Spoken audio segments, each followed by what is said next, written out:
बोले श्री वृंदावन बिहारी लाल की जय। श्री राधा रानी सरकार की जय। श्रीमद् भागवत महापुराण की जय। श्री राधे गोविंद सरकार की जय। गौ माता की जय। श्री सद्गुरुदेव भगवान की जय। जय जय श्री राधे जय जय श्री राधे जय जय श्री राधे निताई गौर हरि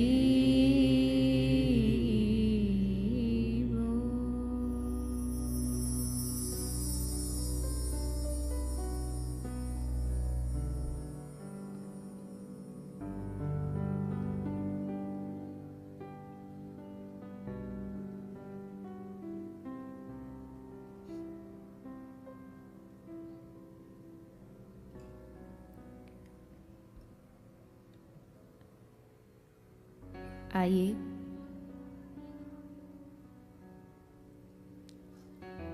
चित सार सिंधु सर्वस्व भगवान श्री राधे गोविंद के चरण कमलों का ध्यान करते हुए सभी श्रीमद् भागवत गंगा में प्रवेश करें।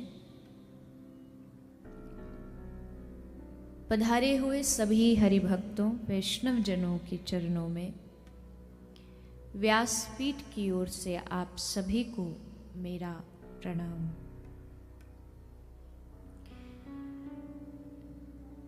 आज आप हम सभी श्रीमद् भागवत कथा के पंचम दिवस में प्रवेश कर रहे हैं। विगत 4 दिनों में आप हम सभी ने भगवान की कई अवतारों की कथाओं को श्रवण पान किया।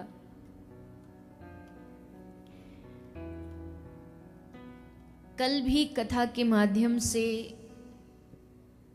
भगवान के अनेकों अवतारों का रसास्वादन हम सभी ने किया।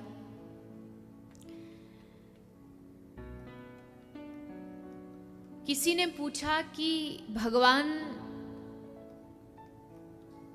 क्यों आते हैं, भगवान के अवतार लेने का क्या कारण है। तो शास्त्र एक स्थान पर तो ये भी कह रहा है, यदा यदा ही धर्मस्य ग्लानिर्भवति भारत, जब जब होई धर्म की हानि, जब जब धर्म का विनाश होता है, अधर्म का बोलबाला होता है, तब तब भगवान अवतार ग्रहण करते हैं। ये बात सत्य है। लेकिन अगर केवल अधर्म के बढ़ने पर ही भगवान अवतार लेते, धर्म की हानि होने से भगवान अवतार लेते, तो हर भक्त यही चाहेगा कि हम ज्यादा से ज्यादा अधर्म करें ताकि जल्दी भगवान का अवतार हो।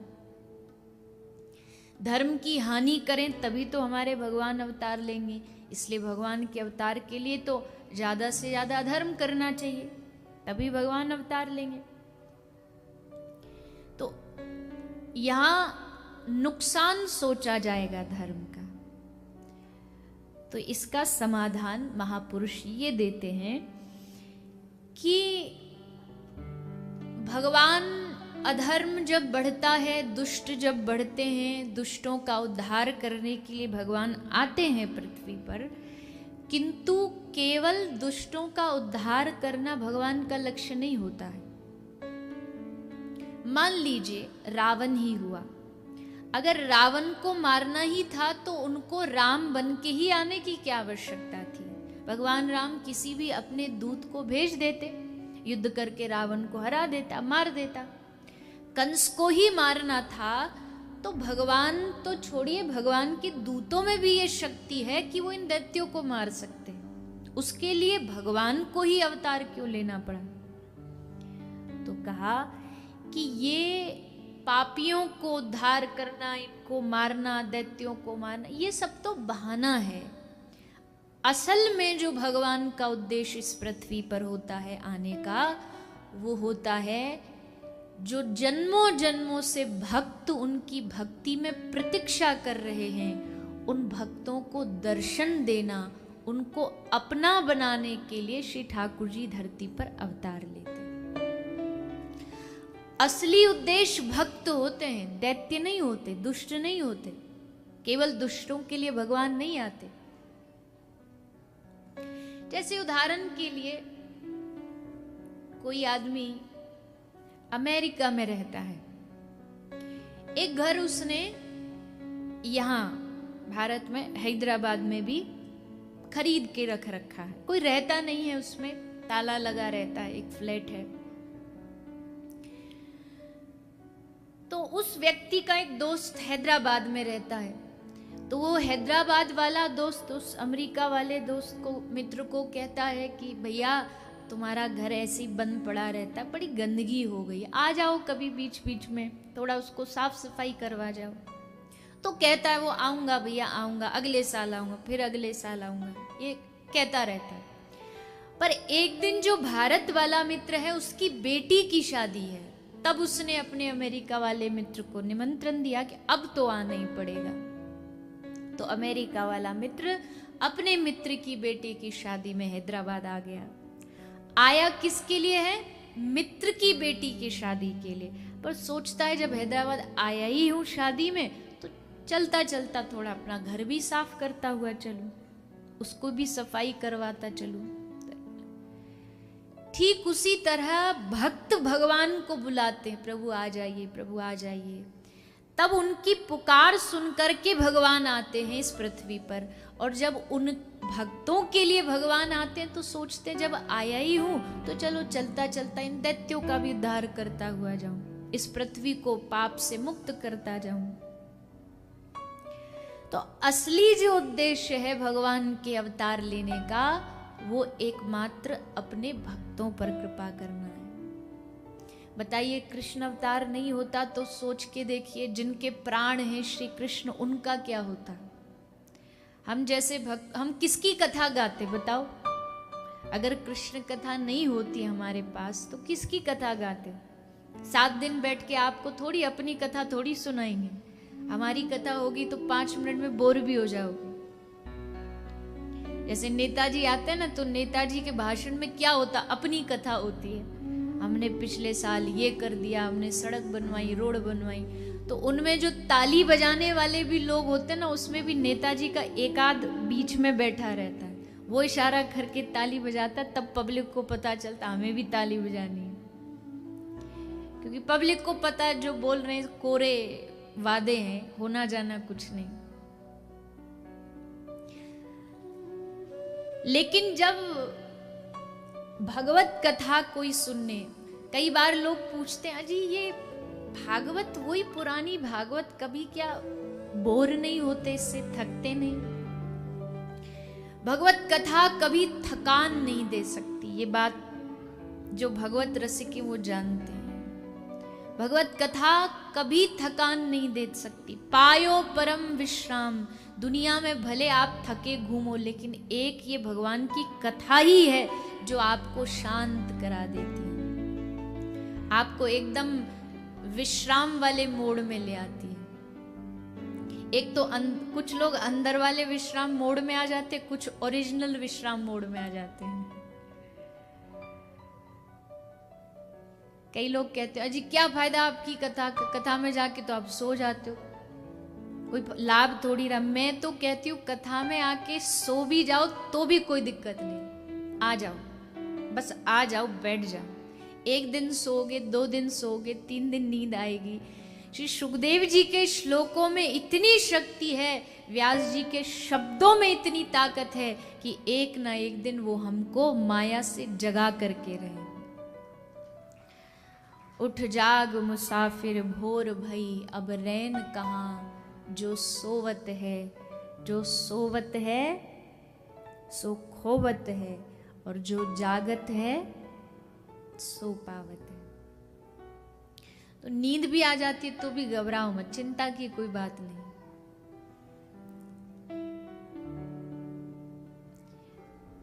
तो कृष्ण आए तभी तो हम जैसे लोग उनकी कथा सुन पाते हैं, तभी हम उनके जन्म महोत्सव का आनंद ले पाते हैं, उनके बारे में चर्चा कर पाते हैं, रस की प्राप्ति कर पाते हैं।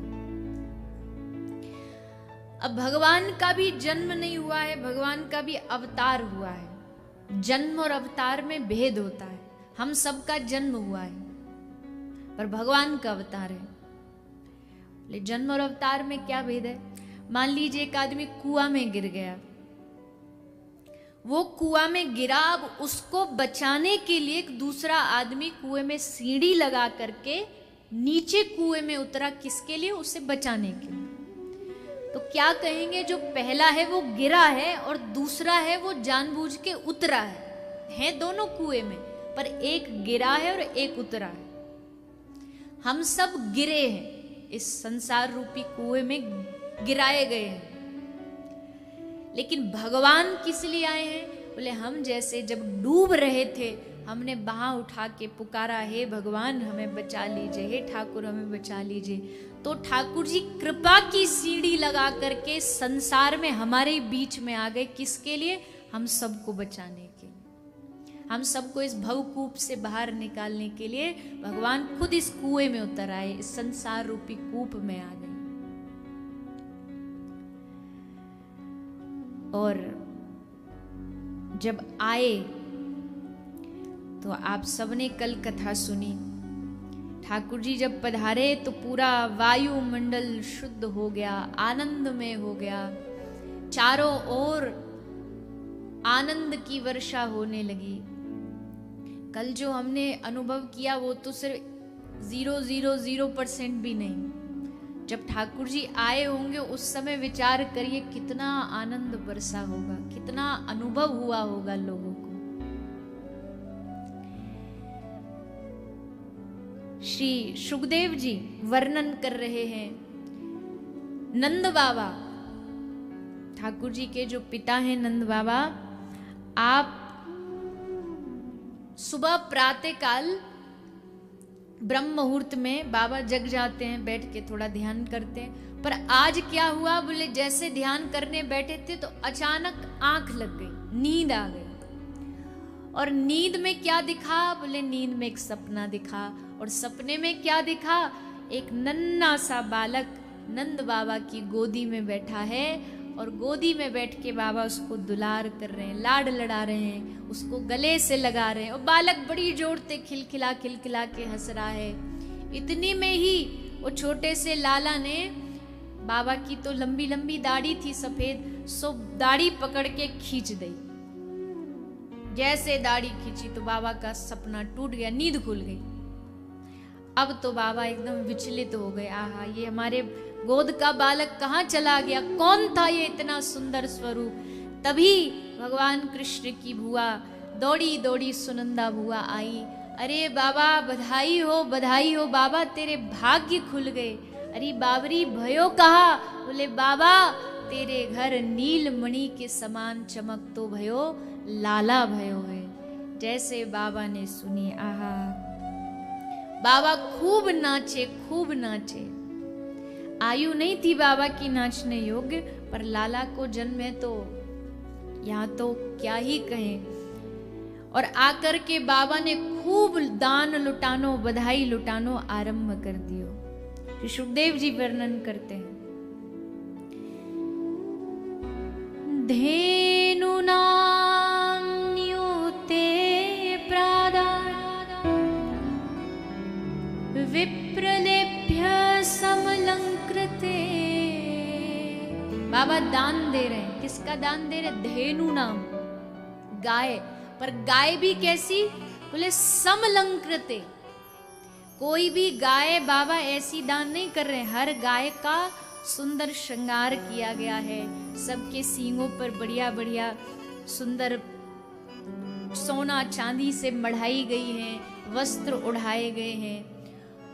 और फिर उन गैयाओं को बाबा दान कर रहे हैं। और सुखदेव जी ने बार बार नंद बाबा के लिए महात्मना शब्द का उपयोग किया। महात्मना मतलब अति उदार चित्ता, जिसका चित्त बड़ा उदार हो, जो सब पर दया करना जानता हो। तो क्या हुआ आज नंद महल में? नंद जुग्वालन आ पकड़े, दहे लोगन नाचन को बिबसाए, मोद भरे दस फेट चले, तब नंद बाबा सबके मन भाए।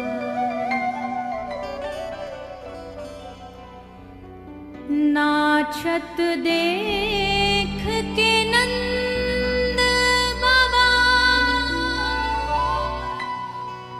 सब नाचत नाच उमंग छाए।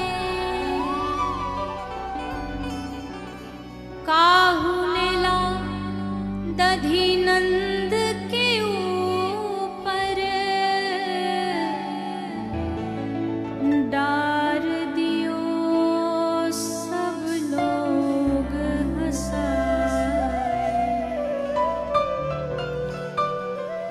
सारे ब्रज के लोगों ने नंद बाबा का जो आंगन है उसको दूध दही से भर दिया, और उस दूध दही में बाबा को बीच में खड़ो करके, बाबा को बीच में ठाड़ो करके, कछु बरसाने के गोप आ गए, कछु नंदगांव के आ गए। बाबा की कमर में पीतांबरी बांधी और बरसाने वाले एक तरफ लग गए, नंदगांव वाले एक तरफ लग गए, और दोनों तरफ से बाबा को घुमा घुमा के नचा रहे।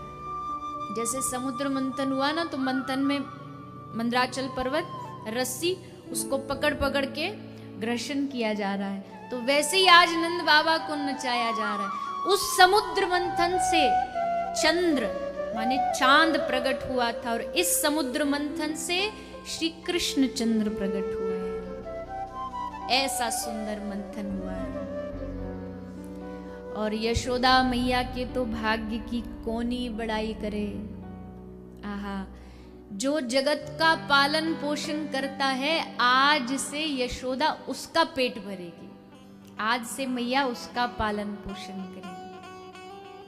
कितनी बड़ी कृपा है यशोदा मैया के ऊपर कि ठाकुर जी बालक बन के यशोदा के घर में पधारे हैं। ब्रज का बड़ा सुंदर भाव है। एक गोपी दौड़ी दौड़ी आई, अरे यशोदा मैया, हमने सुनी है तू सवन को बड़ी अच्छी अच्छी बधाई लुटा रही है। मैया बोली, हाँ गोपी, अब जो ठाकुर जी करा रहे हैं दे रहे हैं। अच्छा तो मोकू कहा देगी? तो मैया ने आसपास झांक के ने देखो, मैया ढोरे एक चांदी की थारी, मतलब चांदी की प्लेट थी, सो मैया ने लेके गोपी को दे दी। जैसे गोपी के हाथ में चांदी की थारी आई, गोपी नाचने लगी, दोनों हाथ उठा के जोर जोर से कहने लगी, नंद के आनंद भयो। बड़ी लो है आपकी बैटरी। ठाकुर जी के जन्मोत्सव में हो तो ऐसे काम चलेगा क्या? लगता आज मेन्यू में कुछ कम हो गया सामान। नहीं हुआ ना, अच्छा चल रहा है तो फिर नंद के आनंद भयो, हाथी दिए घोड़ा दिए। तो गोपी तो आनंद मगन भई यही गाती गाती जा रही है, खूब प्रसन्न है। ऐसी ब्रज की जो गोपियां हैं, इन सबन को पतो ही कि मैया गर्भवती है, तो लाला कभी भी है जाएगो। सो मैया, ब्रज की सारी मैयाओं ने पहले से ही अपने लिए सुंदर सुंदर घाघरे बनवाए, सुंदर सुंदर आभूषण बनवाए, तो उन्हीं आभूषण को पहन के नाचती नाचती जा रही है। नंद के आनंद भयो, जय कन्हैया लाल की। तभी एक गोपी आई, बोली सखी कहाँ ते आ रही है? तो बोली नंद महल ते आ रही हूँ। कहाँ लेके आ रही है बधाई में? बोले ये देखो चांदी की थाली लेके आ रही हूँ। तो दूसरी सखी हंसती हुई बोली, अरे सखी तू तो हानि में चली गई, तेरी तो हानि है गई। तो बोले कहाँ हानि है गई? बोले तू चांदी की थाली लेके इतनी खुश है रही है, नाच रही है, गा रही है, चांदी तो मिली है, मेरे जैसे सोनो थोड़ी मिलो, देख मेरे गले में सोने को हार है, यूं मैया ने दियो बधाई में। अरे हमको चांदी तुमको सोना, ये तो बड़ा भारी धोखा हुआ हमारे संग। गोपी बोली रुको, अभी जाती हूँ, मैया को शिकायत करके आती हूँ, भेदभाव क्यों कर रही है मैया। तुरंत दौड़ी आई, अरे मैया देखो तुमने वास सखी को तू सोने को हार दियो, हमको चांदी में ही निपटा दियो, ऐसो क्यों? तो मैया बोली अरे सखी मैंने कोई जानबूझ के थोड़ी दियो, जो वा टाइम हाथ आ गो सो मैं तो लुटा रही, तो कुछ सोने को हार चाहिए ये बोल। हाँ मैया मोह कुछ सोने को चाहिए, ले मैया ने सोने को हार दे दियो। सो वह हार को गले में पैर के बड़े आनंद ते नाचती वही गाती वही जा रही है। नंद के आनंद भयो, हाथी दिए घोड़ा दिए, तो सोने को हार पहन के मटकती मटकती नाचती नाचती जा रही। फिर एक गोपी मिल गई, बोले कहाँ लेके आई है मैया के घर ते? सोने को हार लेके आई हूँ, मैंने बड़ी खुश होके बताई। दूसरी बोली अरे तू तो घाटे में चली गई। बोले कैसे घाटे में चली गई? बोले तू सोने के हार में खुश रह रही है, देख मैया ने हमको डायमंड सेट दियो है, असली हीरान को हार दियो है, 9 लखा हार दियो है। अच्छा ये बात, फिर धोखा हमारे संग। फिर वापस आई, अरे मैया वाकू तो तेने हीरा दियो, हमको सोनो। मैया ने फिर वाकू हीरा दे दियो, ले तू राजी रहे बस, आज लाला को जन्म है, आज दुखी है के मत जा, जा में सुखी मिले तू वो सामान ले। सो हिरन को हार लेके नाचती गाती भई जा रही है। नंद के आनंद भयो, फिर एक गोपी मिल गई। गोपी ने कहा मिलो? बोले हिरन को हार मिलो। अरे तू तो घाटे में चली गई। बोले क्यों? जा हिरन के हार को तू पहन के इतरा रही है ना, ये हार मैया मोह को दे रही थी पहले, पर मैंने मना कर दी लेने से। क्यों? मैंने कही मैया ये तो नकली हीरा है, असली हीरा तो कोई और है। बोले असली हीरा कौन है? मैंने कही मैया असली हीरा तो तेरी गोदी में सो रहे हो है, वह लाला को बस एक बार मेरी गोद में दे दे, यही मेरी बधाई। वो ये नकली हीरा नहीं चाहिए, ये तू अपने पास रख। अब जैसे सखी ने सुनी वो भी दौड़ भाग के आई, अरे ओ मैया यशोदा मैया ले अपनो नकली हार तू ही रख। क्यों? ले हमको तो असली हीरा चाहिए, और असली हीरा कौन है? ये तो मैया तेरो लाला है, या लाला को एक बार हमारी गोद में दे दे। बस मैया ने लाला को गोद में दियो, सखी ने लाला को गोद में लियो, और बस जैसे लाला को देखो सो वहीं झरझर झरझर अश्रु बहने लगे। आहा आज जन्म जन्म की प्रतीक्षा हमारी पूरी हो गई। आज जीव को श्री ठाकुर जी के साक्षात दर्शन हुए, रोम रोम सखी का खिल उठा, आनंद हो गया। चारों तरफ ब्रज में आनंद की वर्षा हो रही है, प्रेम बरस रहा है। स्वर्ग भी फीका, इस ब्रज के रस के सामने स्वर्ग भी फीका। सारे देवता स्वर्ग छोड़ छाड़ के आ गए गोलोक में, गोकुल में ठाकुर जी का दर्शन करने के लिए। वैकुंठ वाला खुद छोड़ करके ब्रजवासी बन गया।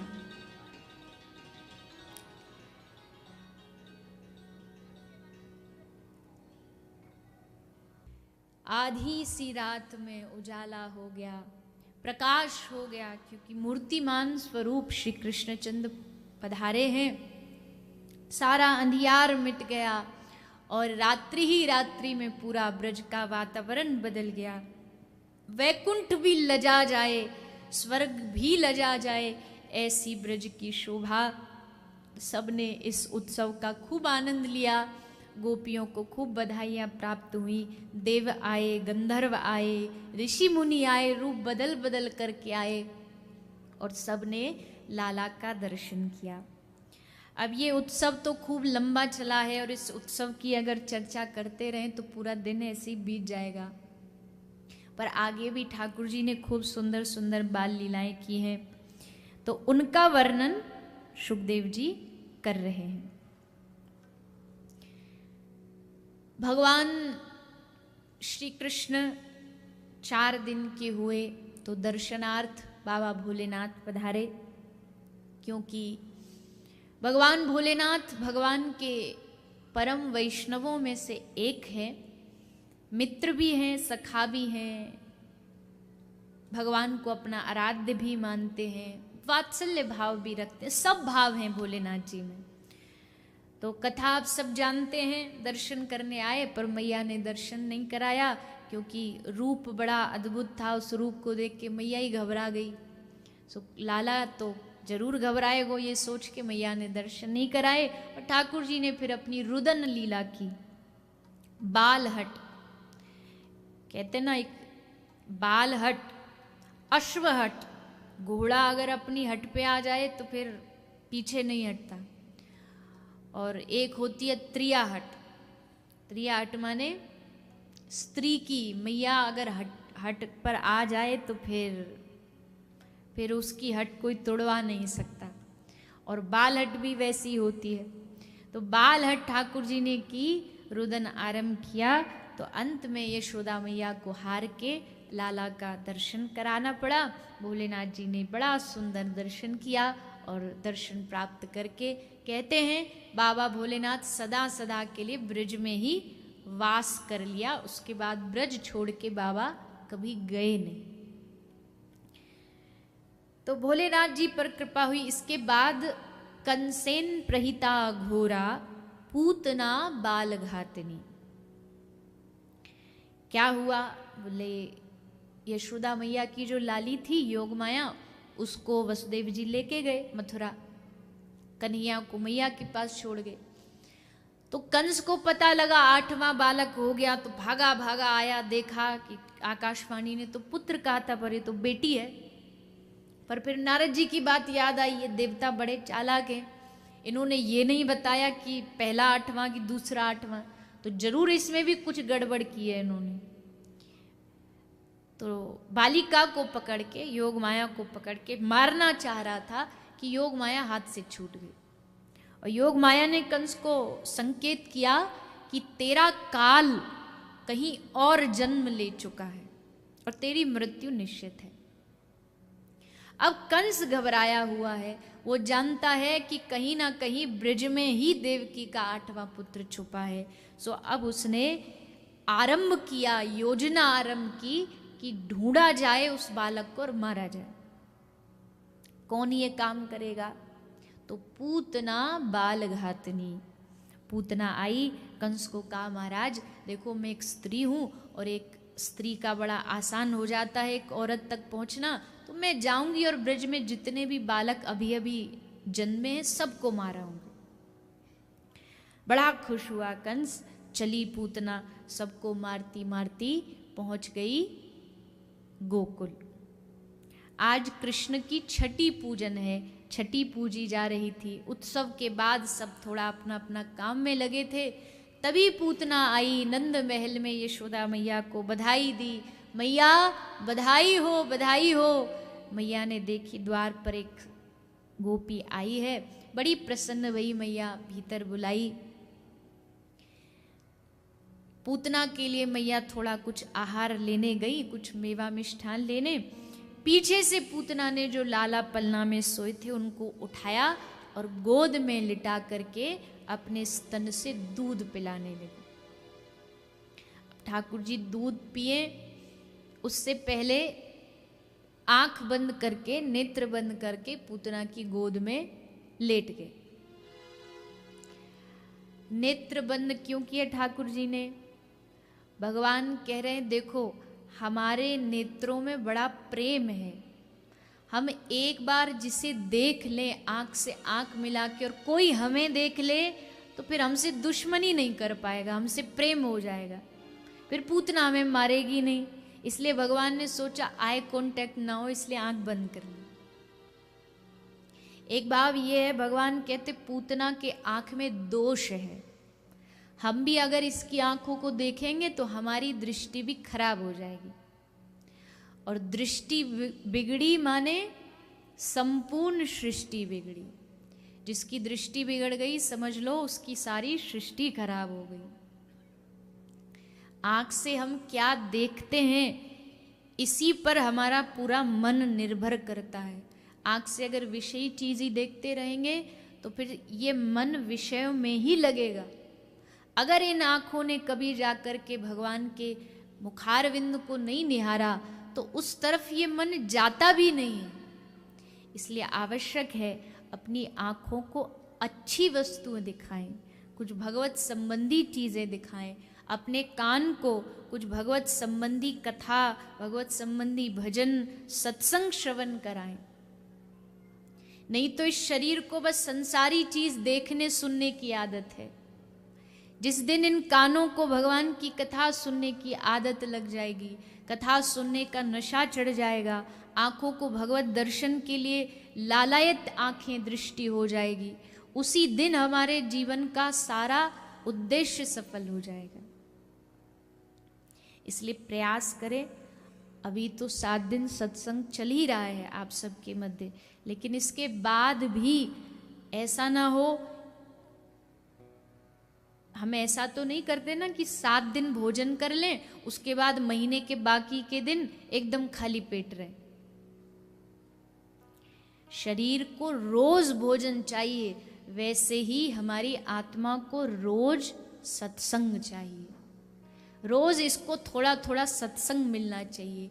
आजकल तो माध्यम भी इतने अच्छे भगवान ने बना दिए, विज्ञान ने बना दिए। घर बैठे आप अपना YouTube खोलिए, टीवी खोलिए, आस्था संस्कार अच्छे अच्छे आते हैं। आपको जिनमें भी आपकी श्रद्धा हो, जिनमें आपकी रुचि हो, पर सत्संग नित्य थोड़ा थोड़ा सुनना चाहिए। छोड़ देंगे बीच में तो फिर गड़बड़ हो जाएगी, फिर ये मन फिर विषयों की ओर भागेगा, फिर संसार की ओर भागेगा। लेकिन जब ये सत्संग से जुड़ा रहेगा तो अपने आप इसको भगवान की याद बनी रहेगी। तो कथा भले विश्राम हो जाए, लेकिन आपका सत्संग नहीं खत्म होना चाहिए, आपका भजन नहीं खत्म होना चाहिए। दृष्टि को संभाल के रखना ये बड़ा खतरनाक काम है, क्योंकि दृष्टि को बिगड़ने में समय नहीं लगता। एक गलत काम आप कहीं देख लो, कुछ गलत हो रहा है, कुछ किसी की व्यवहार गलत है, उसको देख लो, वो अपने आप हमारे मन में बैठ जाएगा। और मन ऐसा है कि इसको अच्छी बातें सिखाने के लिए तो सालों साल लग जाते हैं, और बुरी बात एक क्षण में सीख लेता है, 1 मिनट में सीख लेता है। तो दृष्टि को संभालना। ठाकुर जी ने सोचा हम आंख ही बंद कर लेते हैं, इस दैत्या को देखते ही नहीं, इसने कितने बालकों को मारा, ये पापनी है, इसको क्या देखना। सो आंख बंद कर लिए। दूसरा भाव ये है, ठाकुर जी सोच रहे हैं हम ब्रज में आए थे, माखन मिश्री खाएंगे, दूध दही खाएंगे, यहाँ तो आते ही आते जहर से स्वागत हो रहा है। तो अपने मित्र को याद कर रहे हैं, और ठाकुर जी का मित्र कौन है? भोलेनाथ जी। तो भगवान मनी मन भोलेनाथ जी से कह रहे, प्रभु आप पधारिए, क्योंकि हम तो अभी छोटे से बालक हैं, और आप तो वैसे भी जहर पीने में, विष पीने में आपको अच्छा खासा अभ्यास है। सो आज आके थोड़ा सा हमारी मदद कर दीजिए। भोलेनाथ जी बोले, वाह प्रभु, जब माखन खाना हो तो अकेले अकेले खाओगे, और जब जहर पीना हो तो हमें बुला लेते हो। भोलेनाथ जी को ठाकुर जी कह रहे, आप चिंता ना करो, जब हमारी माखन चोरी की मंडली बनेगी ना, तो उसमें एक जो सीट है वो आपकी पहले से ही फिक्स है। हम जब भी मंडली बनाएंगे तो आप उस मंडली के एक सदस्य जरूर बनेंगे। तो एक भाव ये है, भोलेनाथ जी को बुला रहे हैं। एक भाव ये है, भगवान के जो नेत्र हैं ये सूर्य और चंद्रमा है।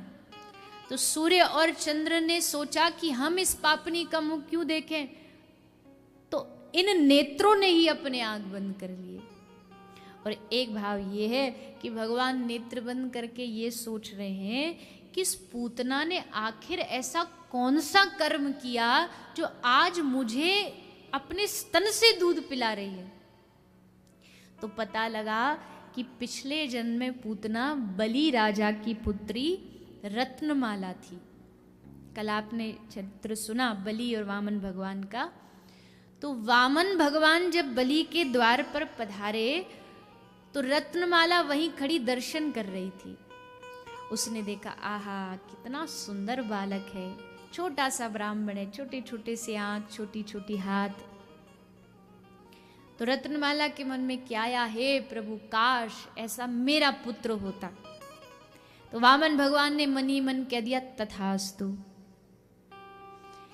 फिर जब वामन भगवान ने बलि का 3 पग भूमि में सब कुछ नाप लिया, तब रत्नमाला को क्रोध आया कि ये तो बाहर से ही बस भोला दिखता है, ये तो बड़ा छलिया निकला, इसने तो हमारे पिता को छल लिया।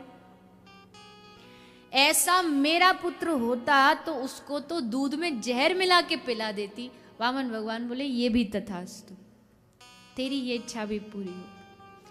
तो आज रत्नमाला की वो दोनों भाव पूरे हुए हैं। वो एक माँ बन के भी दूध पिला रही है और एक शत्रु बन के जहर भी पिला रही है, विष पिला रही है। तो श्री ठाकुर जी पूतना के स्तन से दुग्ध पान करने लगे और पीते पीते पीते पूतना के प्राणों को खींचने लगे। जैसे प्राण खींचे, पूतना घबराई और लाला को गोद में लेके आकाश में उड़ने लगी, चिल्लाने लगी, सा मुंच मुंचाल मित प्रभाषिनी, अरे लाला, ओ कन्हैया, हमको छोड़ दे, छोड़ दे, छोड़ दे। श्री ठाकुर जी हंस के बोले, पूतना मौसी, तू कन्हैया को जानती नहीं है। कन्हैया या तो किसी को पकड़ता नहीं और एक बार पकड़ लेता है तो फिर छोड़ता नहीं है। अब तो उद्धार करके ही छोड़ूंगा। उड़ती गई, भगवान प्राणों को खींचते गए और सामने एक बड़े भारी उपवन में जाके पूतना गिर गई। और वहीं श्री ठाकुर जी ने पूतना का उद्धार कर दिया।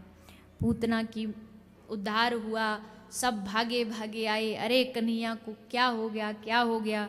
यशोदा मैया आई, ब्रजवासी आए, देखा तो पूतना के स्तनों के बीच में लाला बड़े आनंद से हंस रहे हैं, मुस्कुरा रहे हैं, खेल रहे हैं। तुरंत मैया ने नीचे उतरवाया और ले जाके गौशाला में गौ माता के मूत्र से स्नान कराया, झाड़ा लगवाया, पूंछ से यमुना जी के जल से स्नान कराया।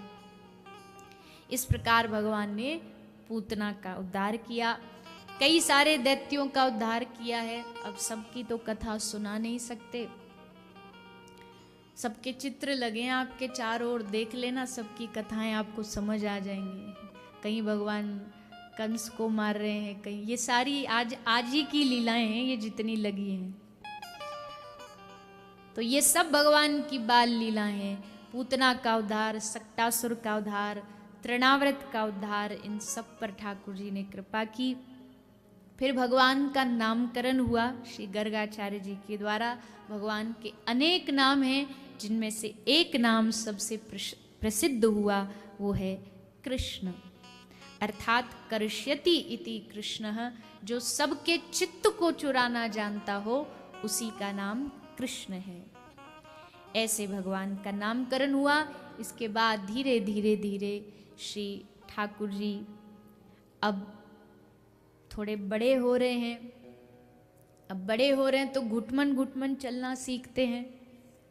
और उसके बाद ठाकुर जी को यशोदा मैया चलना सिखा रही हैं। कैसे सिखा रही हैं? बोले लाला के पाँव में मैया ने सुंदर पैजनिया बांध दी, पायल। अब छोटो सो कोई बालक होवे सो वो आवाज सुन के उस तरफ आकर्षित हो जाता है। तो जब पायलों की रुंझुन रुंझुन आवाज आती तो ठाकुर जी बड़े प्रसन्न होते और दौड़ दौड़ करके मैया को पकड़ने का प्रयास करते हैं। तो आज यहाँ बड़ा सुंदर भाव व्यक्त कर रहे हैं। बाबा सूरदास जी तो साक्षात भगवान की लीला देखते थे, कब भगवान माटी खा रहे हैं, कब कौन सी लीला कर रहे हैं। तो आज नंद महल में पूरा नंद महल, पूरा आंगन कन्हैया की पायलों की झनकार से झनकृत हो रहा है। उस दृश्य को महापुरुष कहते, उस दृश्य को आप सोच के देखिए, केवल सुनिए मत। आज की कथा सुनने वाली नहीं है, आज की जो कथा है ये दर्शन करने योग्य है। नंद बाबा का आंगन और उसमें छोटे से लाल जी छम छम छम छम करते भये चलना सीख रहे हैं। इस छवि पर देवता बलिहारी जा रहे हैं। आज ठाकुर जी चलना सीखते हैं और फिर चलना सीखे तो ऐसा सीखे कि फिर रुके ही नहीं। कहते हैं ना, ऐसो पाम निकर, ब्रज भाषा में कहते हैं छोरा को तो ऐसो पाम निकर गयो है कि अब रुक ही ना रहे हो। तो ऐसो पाम निकरो लाल जी को, एक बार चलनो सीखो। अब तो या गोपी के घर, फिर वाह गोपी के घर, कभी या गोपी के संग ये लीला कर रहे हैं, कभी मैया सुंदर सजा धजा के श्रृंगार करके बढ़िया अच्छे अच्छे आभूषण पहना के सब बिठा के गई। लाला बैठ जान, मैंने काम करके आऊं। भीतर मैया गई तो मैया ने देखी बड़ी देर तक कछु आवाज नहीं आ रही। और बहुत देर अगर बच्चे की आवाज ना आए ना तो माता पिता समझ जाते कोई लंबी कार्रवाई में लगा हुआ है, इतना व्यस्त है। सो मैया तुरंत काम छोड़ के बाहर आई, और जैसे मैया बाहर आई तो छोटे से लाल जी पूरे शरीर ते कीचड़ में बैठ के लोटपोट हो रहे हैं। अब तो मैया बड़ी जोर ते नाराज भई, अभी तो निला धुला के बैठाए और कीचड़ में लोग, अरे पिछले जन्म में सूकर हो का। तो ठाकुर जी हंसे, बोले अरे मैया तू तो बड़ी भारी ज्योतिषी निकली, तो को कैसे पतो। अरे एक अवतार में ठाकुर जी वारा बने ना, सूकर अवतार में।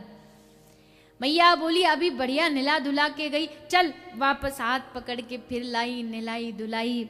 मैया देखी कि फिर लग जाएगो कछु ना कछु में, सो मैया ने लाला को दूसरे खेल में लगायो।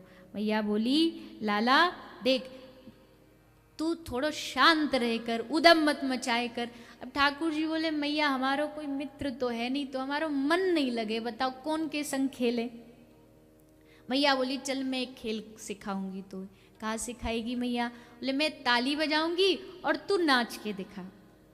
तो मैया ताली बजा रही है और ठाकुर जी छम छम छम छम मैया की ताली पे नाच रहे हैं।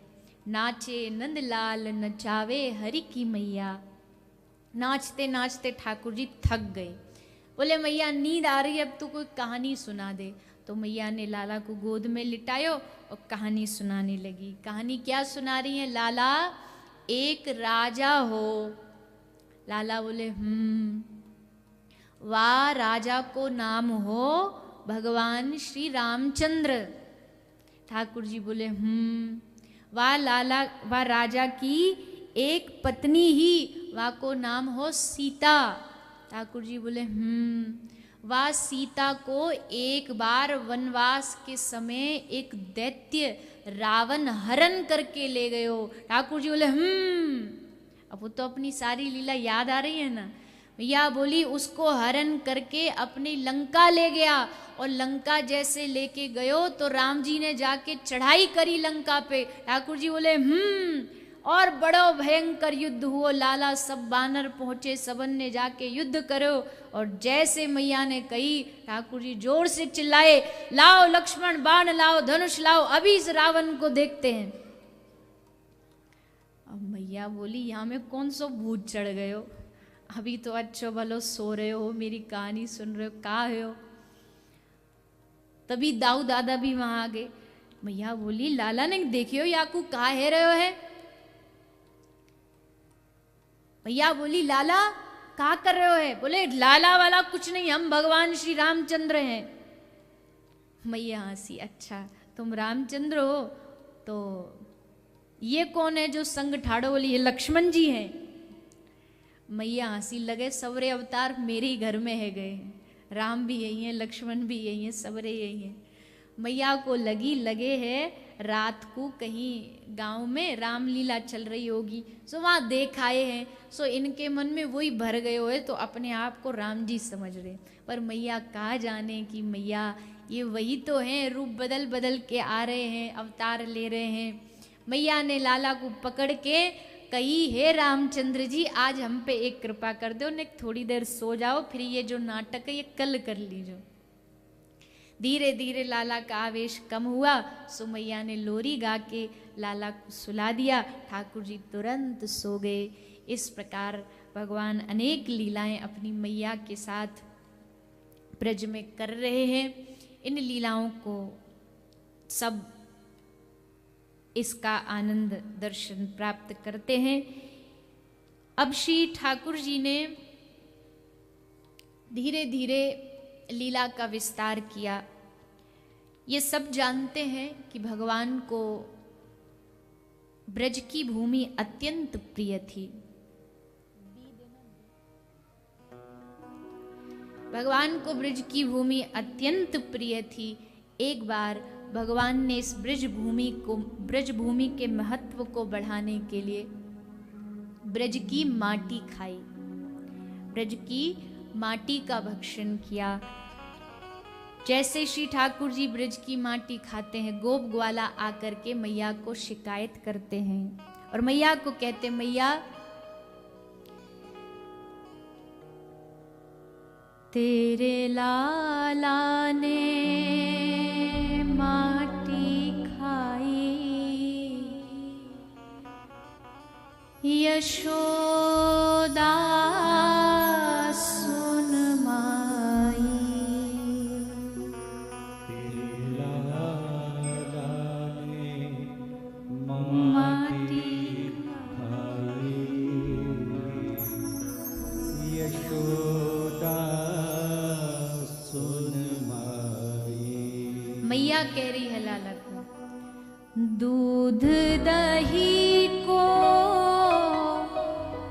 कबहू न नाटी,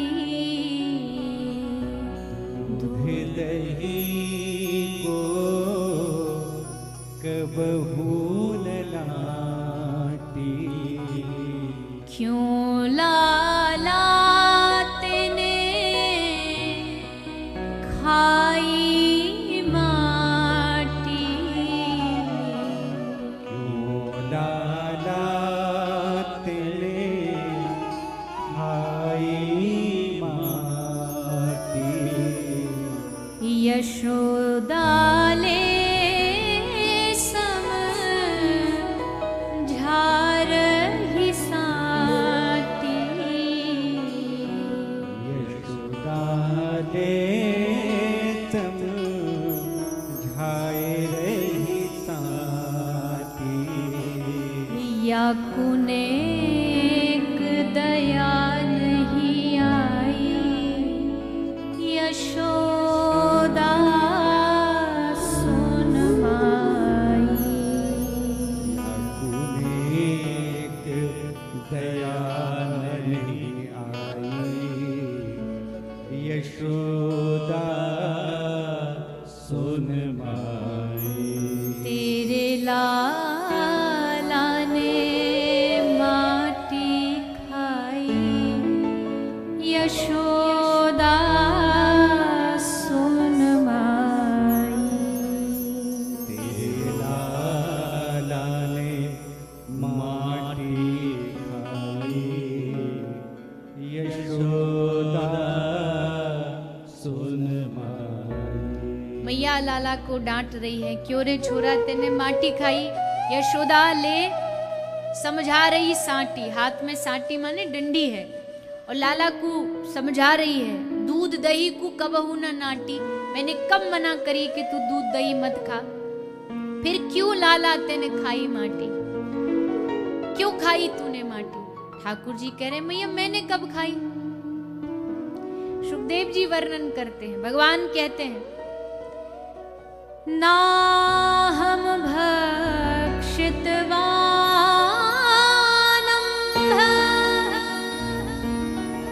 सर्वे मिथ्याभिसंशिनः,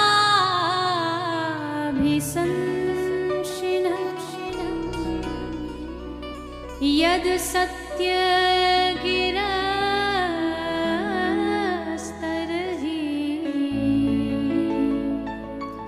समक्षं पश्य मे मुखम। ठाकुर जी कह रहे, ना हम भक्षितवानम्भ सर्वे मिथ्याभिसंशिनः। मैया मैंने माटी नहीं खाई, ये जितने भी खड़े कह रहे ना ये सब झूठे हैं, एक नंबर के। मैया बोली, हाँ ये सबरे झूठे हैं, तू ही राजा हरिश्चंद्र है, तू ही अकेलो सत्यवादी है। अरे ना मैया, जब हम सच्ची करें, हमने खाई नहीं माटी तो।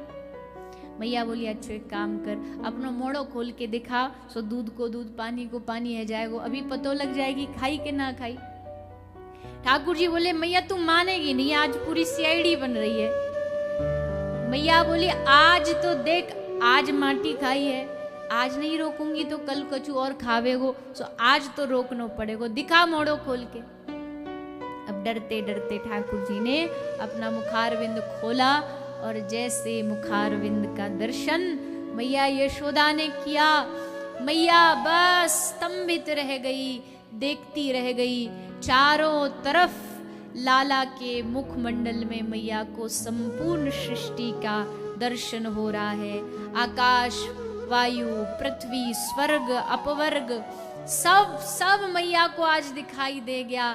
धरातल, रसातल, पृथ्वी तल में ब्रजधाम, ब्रजधाम में नंद महल, नंद महल में कान पकड़ के कृष्ण का खड़ी यशोदा मैया। ये सब दृश्य जैसे मैया ने देखा, बस देख करके मैया वहीं मूर्छित हो गई। अरे ये सब थोड़ी देर बाद मैया की मूर्छा दूर हुई तो हाथ जोड़ के भगवान के सामने खड़ी हो गई। हे प्रभु मुझे क्षमा कर दो, मैंने तो कितने अपराध किए, आपको डांट लगाई, फटकार लगाई, मैंने आपको उखल से बंधन किया, कितनी सारी मैंने गलतियां की, मुझे क्षमा कर दो। ठाकुर जी ने सोचा अभी 5 मिनट पहले अच्छा भला हमको अपना बेटा समझ रही थी, अब ये तो भगवान समझने लगी। और भगवान को भगवान बनने में थोड़ी मजा आता है, भगवान को भगवान बनने में आनंद नहीं आता, वो तो जब कोई अपना बना लेता है ना उसमें ठाकुर जी को रस आता है। भगवान बनने में काहे की मौज। तो भगवान ने योग माया को कहा, हे देवी, मैया की मति से जितनी भी लीला हुई है ये सब भुलवा दो, विस्मृत करा दो, तभी लीला का रस आएगा। तो योग माया के द्वारा लीला जो थी वो सब मैया भूल गई और क्या दिखाई दिया मुख में वो सब भी भूल गई। और फिर एकमात्र ठाकुर को अपना बालक समझ के एकदम गले से लगा लेती है, हृदय से लगा लेती है। इस प्रकार मैया ने लाला के मुख में संपूर्ण ब्रह्मांड का दर्शन किया है, अद्भुत लीला का दर्शन कराया। फिर उखल बंधन लीला आई, यशोदा मैया ने लाला को उखल से बांधा। उखल बंधन के द्वारा भगवान ने अपने आंगन के 2 वृक्ष यमलार्जुन का उद्धार किया है, उन पर कृपा की, इत्यादि ये सब लीला श्रवण करा रहे हैं। और श्री श्याम सुंदर की वेणु जो मुरली है वो भगवान की लीला में बड़ा सहयोगिनी होती है। भगवान की जो भी ब्रज लीलाएं हैं, माधुर्यमयी लीलाएं हैं, उन सब लीलाओं में जो सहयोग देती है वो बांसुरी ही है। और इस बांसुरी पर तो न जाने कितने कितने रसिकों ने अपने प्राण न्यौछावर कर दिए हैं। और हमारे ब्रज रसिक जन तो कहते हैं, आप सबने सुना होगा कि श्याम सुंदर बड़ी सुंदर बांसुरी बजाते हैं, किंतु श्याम सुंदर से भी अच्छी बांसुरी ब्रज में कोई और बजाता था। बोले श्याम सुंदर से अच्छी कौन बजा सकता है? हमने तो संपूर्ण दुनिया में ऐसा सुना है कि सबसे अच्छी बांसुरी श्री ठाकुर जी बजाते हैं। बोले ये ठाकुर जी को बांसुरी सिखाई किसने? कृष्ण जो बांसुरी बजाते हैं, इस बांसुरी को सिखाने वाला कौन था जानते हो? बोले कौन? बोले इस बांसुरी को सिखाने वाली हमारी ब्रज की स्वामिनी श्री राधा रानी है। राधा रानी ने कृष्ण को बांसुरी बजाना सिखाया है। सुगड़ भये बिहारी यही छाते, ब्रज में एक पद गाते हैं, ये जितनी भी सुगढ़ता कन्हैया में थोड़ी बहुत आई है ना, ये राधा रानी की परछाई में रहते इसलिए आई है।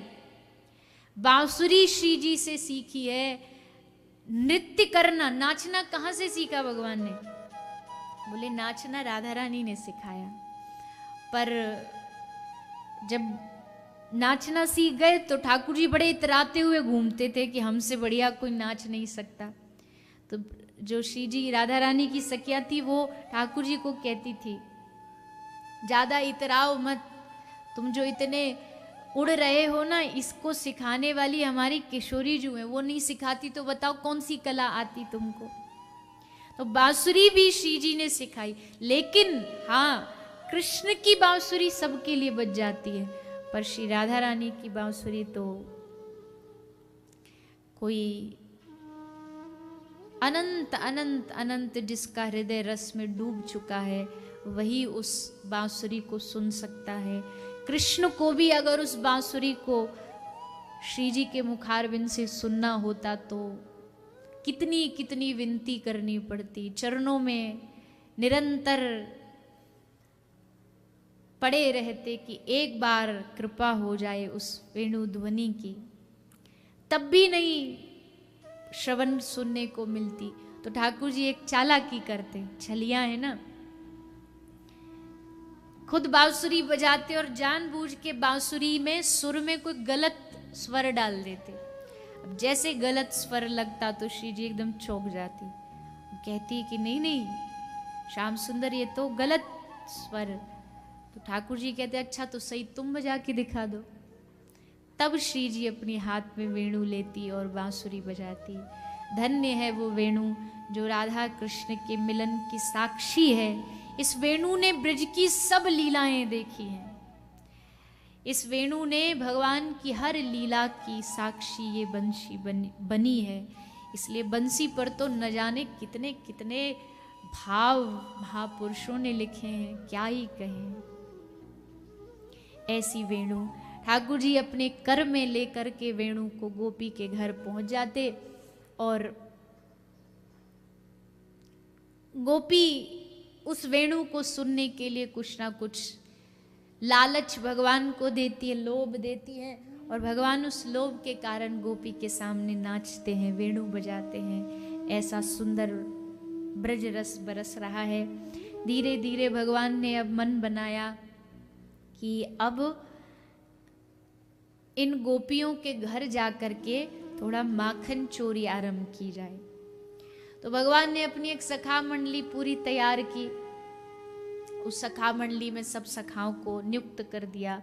किसी को कोई काम सौंपा गया, किसी को कोई काम सौंपा गया। पंडित जी ठाकुर जी को तो ये माखन चोरी लीला आरंभ होती है। तो भगवान ने गोप ग्वालाओं से कहा कि चलो सब सफल चोरी करेंगे, आज से हम सब सफल चोरी करेंगे। ग्वालाओं ने कहा कि नहीं सफल चोरी क्या होती है? चोरी तो हमने भी सुनी है, पर सफल चोरी क्या होती है? ठाकुर जी बोले सफल चोरी मतलब हमारे हाथ सब लग जाए पर हम किसी के हाथ ना लगे, ये होती है सफल चोरी। तो आज से हम सफल चोरी करेंगे। भगवान ने सबको नियुक्त कर दिया, माखन चोरी आरंभ हो गई और फिर तो घर घर आनंद बरसा है। ब्रज रसिक कह रहे हैं कि भैया कोई गलत मत समझ लेना, कल भी कहा था कृष्ण कथा सबको पचने वाली नहीं है। कन्हैया ने चोरी की, अरे चोरी तो काहे की चोरी की कृष्ण ने? कोई माखन चोरी होती है? माखन चुराना कोई चोरी है? जिसके खुद के घर में 9 लाख गैया वो क्यों माखन चुराएगा जा करके? श्री ठाकुर जी को तो आनंद देना था इन ब्रज गोपियों को, सो ये लीला कर रहे हैं बस। लीला में कुछ भी हो सकता है। लीला में नियम नहीं देखे जाते, लीला में प्रेम देखा जाता है। और फिर तो चोरी की ऐसी ठाकुर जी को लत लगी कि अब तो घर का माखन अच्छा ही ना लगे। मैया रोज सुबह माखन निकालती पर ठाकुर जी को प्रिय ही ना लगे, स्वादिष्ट ही ना लगे। बस गोपी जो माखन निकालती है वो ठाकुर जी को प्रिय लगता है। क्यों? क्योंकि गोपी भाव से निकालती है ना, गोपी के मन में भाव रहता है। वो किस लिए काम कर रही है अपने घर का, उसको पता है आज कृष्ण हमारे घर आएगा, आज हमारी साथ ये लीला करेगा। तो इसलिए भगवान इन गोपियों पर कृपा करने के लिए माखन चोरी लीला करते हैं। और इस लीला की भगवान को ब्रज छोड़ दिया। भगवान ने अनंत अलग अलग स्थान पर, जगन्नाथपुरी, द्वारिकापुरी, बद्री नारायण, सब जगह भगवान विराजमान है। पर वहां भी कभी कभी भगवान को इस चोरी की याद आ जाती है। एक बड़ी प्यारी कथा आती है श्री माधवदास जी की। माधवदास जी एक परम भक्त हैं ठाकुर जी के, जगन्नाथपुरी में रहते थे। धीरे धीरे वृद्धावस्था आने लगी, आयु भी बढ़ने लगी, और भगवान को ये सखा मानते थे, अपने आप को भगवान का सखा मानते, और भगवान इनके साथ सब लीला करते थे, जो भी सखा के साथ लीला होती है वो सब लीला इनके साथ करते थे। एक दिन क्या देखा माधवदास जी ने, ये ठाकुर जी कुछ उदास से बैठे हैं, मुंह लटका हुआ। तो माधवदास जी ने पूछा, बाबा काय को आज परेशान से लग रहे हो, क्या हुआ प्रभु, आज उदास क्यों? तो आज जगन्नाथ भगवान कह रहे हैं माधवदास जी से कि माधो आज तो ब्रज की चोरी की बड़ी याद आ रही है। जगन्नाथपुरी में आ तो गया पर यहाँ चोरी करने को नहीं मिलती। तो माधवदास जी बोले कि अब बचपन छोड़ो, अब आप जगन्नाथपुरी के स्वामी हो। ठाकुर जी कहते सो आदत पड़ गई सो पड़ गई, अब ये छूट तो नहीं सकती, और चोरी की बड़ी बुरी आदत होती है, भयंकर आदत होती है। तो हम चोरी तो करना चाहते हैं, पर देखो चोरी में एक आध सहयोगी भी तो चाहिए, संगी साथी चाहिए। माधवदास जी थोड़ा थोड़ा कुछ कुछ समझ रहे हैं कि ये कहना क्या चाहते हैं। बोले आप कहना क्या चाहते हो? ठाकुर जी बोले हम कहना ये चाहते हैं कि हम चोरी करते हैं और आप हमारा थोड़ा चोरी में सहयोग कर दीजिए, हमारा थोड़ी देर के लिए साथी बन जाइए। माधवदास जी बोले क्या बात कर रहे हो प्रभु आप, बुढ़ापे में हम आप चोरी करेंगे कि पकड़े गए तो भारी बेइज्जती हो जाएगी। ठाकुर जी बोले हम है ना, काय को चिंता कर रहे हो, पर प्रभु ये तो बताओ चोरी क्या करोगे? बोले एक बड़े दिनों से कटहल खाने का मन कर रहा है, एक कटहल का बगीचा है, राजा का बगीचा था, बोले इसमें चलेंगे। तो माधवदास जी को लेकर के ठाकुर जी कटहल के बगीचे में आ गए। अब आए तो माधवदास जी को ठाकुर जी बोले आप ऊपर चढ़ जाओ। माधवदास जी बोले पक्का चढ़ जाए? बोले हाँ चढ़ जाओ। अब ऊपर चढ़ गए। ठाकुर जी ने कहा जो भी काम करो धीरे धीरे करना, किसी को पता ना लगे, नहीं तो फंस जाएंगे। अब माधवदास जी को कौन सी चोरी की आदत है, इनको तो आदत है, इनको क्या पता कैसे चोरी होती है। सो ऊपर से ही चिल्लाए प्रभु ये वाला कि ये वाला। तभी माली बोला मैं बताता हूं कौन से वाला, रुको तुम। अब जैसे माली आया, अब ये बेचारे नीचे उतर पाते तो उतर कहाँ पाए, इतनी अवस्था नहीं थी। अब माली आया, माधवदास जी को पकड़ा, माधवदास जी ने इधर उधर देखा साथी कहाँ है, पता चला साथी अंतर ध्यान हो गया। साथी के पास तो सामर्थ्य थी ना कुछ भी करने की, सो अंतर ध्यान हो गए। अब माली ने पकड़ लिया, पकड़ के माधवदास जी को रस्सी से पेड़ से बांध दिया। अब पेड़ से बांध करके इतने में ही जो राजा थे उनकी सवारी वहां से आ रही थी, और ये जो माधवदास जी राजा के गुरुजी थे। तो राजा ने देखा गुरुजी कैसे बंध रहे पेड़ से, तुरंत उतर के आया, माली को मारने दौड़ा। तो माधवदास जी बोले राजा को, ये राजन इसको मत मारो, अब जब काम ऐसे करेंगे तो बंधेंगे ही। पर प्रभु आपने क्या कर दिया गुरुदेव? बोले हमने चोरी की है। आप और चोरी ये कैसे हो सकता है? माधवदास जी बोले संगत बड़ों बड़ों को बिगाड़ देती है, हमारी संगत भी कुछ थोड़ी टेढ़ी हो गई है। क्यों? बोले चोरी करने आए थे, अकेले नहीं आए थे, वो भी संग आए थे। कौन? बोले हमारे पार्टनर, कहते ना अंग्रेजी में पार्टनर इन क्राइम। तो हमारे पार्टनर इन क्राइम भी आए थे, पर एन मौके पे पार्टनर धोखा दे के चला गया। प्रभु चोरी, जगन्नाथ भगवान चोरी करने आए थे? बोले हाँ, मेरे बगीचे में जगन्नाथ भगवान। बस राजा तो आनंदित तो हो गया, और उसी दिन उस राजा ने पूरा जो बगीचा उसका था वो सब जगन्नाथ मंदिर के नाम लिखवा दिया, भगवान के नाम करके। तो ऐसी चोरी की आदत छूटती नहीं है। भगवान ने ऐसी आदत लगाई ब्रज में कि अब तो ब्रज में रोज चर्चा चलती है कि अजी आज हमारे घर कन्हैया आयो, माने ये करो। कोई गोपी कह रही है आज कन्हैया ने हमारी बछिया को खोल दियो, कोई कह रही है हमारे घर आकर के हमारे सारे दही के मटका मटकी फोड़ के चले गयो। कहने का भाव ये है कि ब्रज में कृष्ण चर्चा के अलावा और कोई बात नहीं होती थी। 24 घंटे कृष्ण की ही बातें होती थी। और एक व्यक्ति ने बड़ी अच्छी बात कही है, जीवन में समय है तो कृष्ण से बातें करो। जीवन में अगर समय है तो कृष्ण से बातें करो। बहुत से लोग कहते हैं हमारे पास इतना समय नहीं है। जीवन में समय नहीं है तो कृष्ण की बातें करो। मान लीजिए आप संसार में भी रह रहे हो, लोगों के साथ भी रह रहे हो, तो उनके साथ क्या बातें करें? बोले कृष्ण की बातें करो, उनकी लीला की बातें करो, उनके जो भी उनकी जो लीला रस है उसकी चर्चा करो।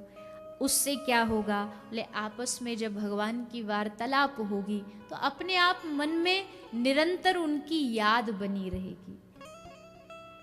एक ही उद्देश्य होना चाहिए हर जीव का कि मेरे मन से किसी भी प्रकार भगवान की याद न हटे, स्मरण न हटे।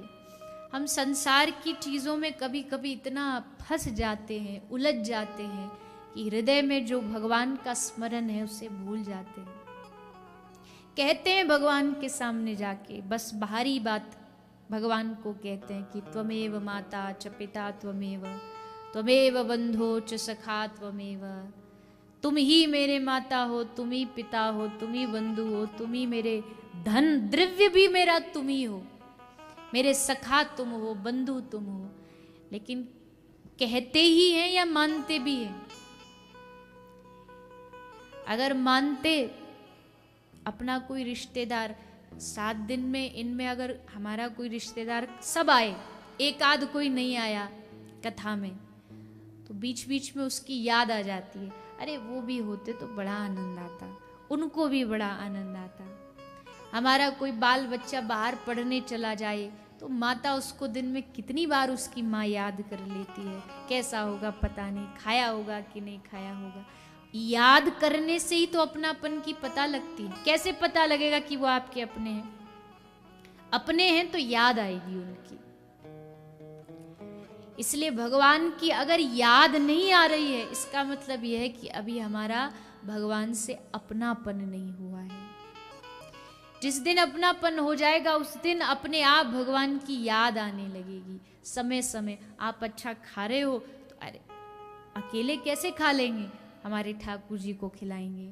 हम बढ़िया वस्त्र पहन लेंगे, कैसे पहन लेंगे, हम अपने ठाकुर जी को बढ़िया वस्त्र पहनाएंगे। कई लोग होते हैं घर में लड्डू गोपाल जी तो रख लेते, पर सेवा कैसे करते उनकी? 7-7 10-10 दिन के लिए घूमने जा रहे हैं और गोपाल जी को घर में ताला लगा के और चले गए जी घूमने। ये कैसा अपनापन हुआ? आप अपने घर के बालक को क्या घर में बंद करके चले जाओगे? कभी नहीं जा सकते, क्योंकि अपनापन है। तो फिर ठाकुर जी को कैसे छोड़ दें हम? उनको छोड़ के कैसे मौज मस्ती कर लें? तो ये अपनापन जब तक भगवान से नहीं होगा तब तक स्मरण नहीं होगा, तब तक याद नहीं होगी। तो यहां ब्रज की गोपियों के पास सिर्फ एक ही धंधा है, भगवान कृष्ण की बातें करना। सब एकत्रित हो जाते थे और भगवान की चर्चा किया करते थे। तो भगवान ने माखन चोरी लीला की। इसके उपरांत अब श्री ठाकुर जी 5 वर्ष के हो गए। 5 साल 2 महीने की इनकी आयु हुई। इस 5 वर्ष की अवस्था में भगवान ने अब गौचारण आरंभ किया। 5 साल के ठाकुर जी ने गैया चराना आरंभ कर दिया। गौचारण के लिए वन में जाते थे, वृंदावन में। और इस गौचारण लीला में भगवान ने बहुत सारे दैत्यों का भी उद्धार किया है, जिनमें अघासुर, बकासुर, धेनुकासुर, इन सब का भगवान ने उद्धार किया। इसी गौचारण लीला में भगवान ने ब्रह्मा जी के मद का नाश किया। एक बार श्याम सुंदर अपने सभी सखा मंडली के साथ भोजन पा रहे हैं। भोजन पाते पाते प्रभु का ये एक स्वभाव था कि वो ऊंच नीच नहीं देखते। जिसके थाली में जो भाया सो उठा के पा लिया, अपने थाली का जिसको मन किया उसके मुंह में खिला दिया। ग्वालन करते कौर छुड़ावत, सूरदास जी गाते हैं, हाथ से कौर छुड़ा लेते हैं, झूठा खा लेते हैं। ये सब दृश्य सृष्टि के रचयिता ब्रह्मा जी देख रहे थे। ब्रह्मा जी ने जैसे देखा तो श्री ब्रह्मा जी को लगा कि ये तो भगवान का तो लक्षण है नहीं। भगवान कैसा भगवान है, झूठा खा रहा है, कोई मर्यादा नहीं, कोई भगवत्ता के लक्षण नहीं। तो सोचा परीक्षा लूं। और ब्रह्मा जी ने परीक्षा लेने के लिए श्री ठाकुर जी के जितने ग्वाल बाल और बछड़े हैं सबको लेकर के ब्रह्मलोक चले गए, सबकी चोरी कर ली। भगवान ने देखा ग्वाल बाल बछड़े सब गायब हैं। दृष्टि आंख बंद करके दिव्य दृष्टि से देखा तो सब लीला समझ में आ गई कि श्री ब्रह्मा जी ने ये सब किया है। तो भगवान ने अपनी ही माया शक्ति के द्वारा अपने अनेक रूप बना लिए। मानो ठाकुर जी खुद ही ग्वाला बन गए, खुद ही बछड़ा बन गए, खुद ही उनका सामान बन गए, लठिया बन गए, उनका झोला बन गए, सब कुछ भगवान ने अपना रूप धारण कर लिया। और कितने दिन तक ये लीला चली, शुकदेव जी कहते 1 वर्ष तक भगवान इसी प्रकार गौचारण करते रहे। मतलब 1 साल तक सारे ब्रज के घर घर में कृष्ण अलग अलग रूप में विराजमान थे। एक कृष्ण नहीं था, घर घर में कृष्ण थे। और घर घर में कृष्ण होने के नाते एक लीला और हुई।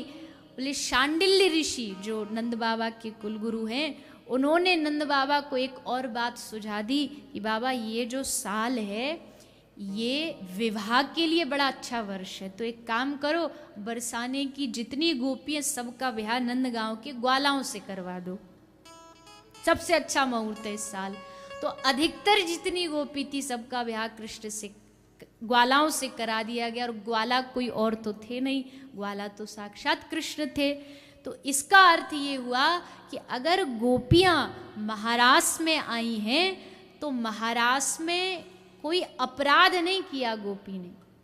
वास्तविकता में गोपियों के जो पति हैं वो कृष्ण ही हैं, ऐसा ब्रज का एक भाव है। तो भगवान 1 वर्ष तक इसी प्रकार गाय चराते रहे। ब्रह्मा जी को पता लगा कि यहाँ तो पहले जैसा आनंद बरस रहा है, कोई फर्क ही नहीं पड़ा।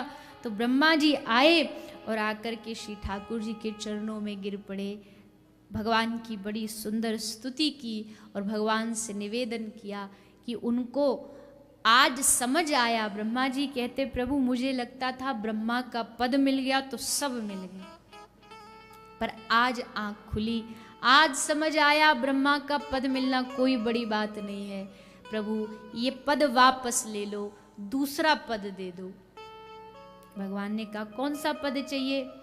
तो श्री ठाकुर जी से ब्रह्मा जी कह रहे प्रभु मुझे ब्रज का वास दे दो, ब्रज में जन्म दे दो। भगवान ने कहा क्या बनेंगे आप ब्रज में? ग्वाला बना दो। भगवान ने कहा ग्वाला तो जितने बनने थे सब बन गए, अब जगह ही नहीं, सीट ही खाली नहीं है, तो गैया बना दो। भगवान ने कहा गैया भी जितनी बननी थी सब फिक्स हो चुका है। तो प्रभु मुझे ब्रज का कोई मोर, बंदर, सूकर जो बनाना बना दो। भगवान ने कहा वो जगह भी खाली नहीं है, आप लेट हो गए आने में।